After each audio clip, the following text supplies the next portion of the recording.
ہر شب جمعہ اور جمعرات کی درمیانی رات یہ درود پاک پابندی سے کم از کم ایک مرتبہ پڑھے، موت کے وقت سرکار مدینہ صلی اللہ علیہ وسلم کی زیارت کرے گا۔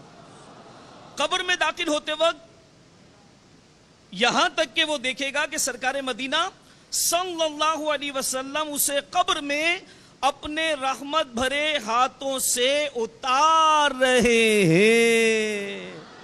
اللہم صلی وسلم وبارک علی سیدنا محمد النبی الأمی الحبیبی العالی القدری العظیمی الجاہ وعلا آلہ وصحبہ وسلم۔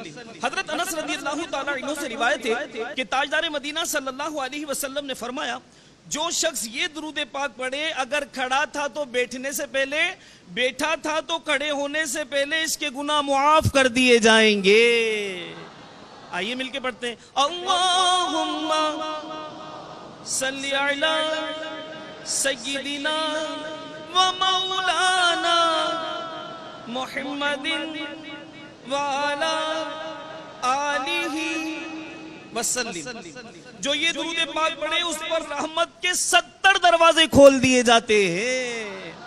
صلی اللہ علی محمد۔ علامہ احمد ساوی رحمت اللہ علیہ بعض بزرگوں سے نقل کرتے ہیں، اس درود شریف کو ایک بار پڑھنے سے 6 لاکھ درود شریف پڑھنے کا ثواب ملتا ہے۔ آئیے مل کر پڑھتے ہیں، اللہم صلی علی سیدنا محمد عدد ما فی علم اللہ صلاة دائمت بدوام ملک اللہ۔ ایک دن ایک شخص آیا تو حضور انور صلی اللہ علیہ وسلم نے اسے اپنے اور صدیق اکبر رضی اللہ تعالی عنہ کے درمیان بٹھا لیا۔ اس سے صحابہ کرام علیہم رضوان کو حیرت ہوئی کہ یہ کون بڑے مرتبے والا شخص ہے۔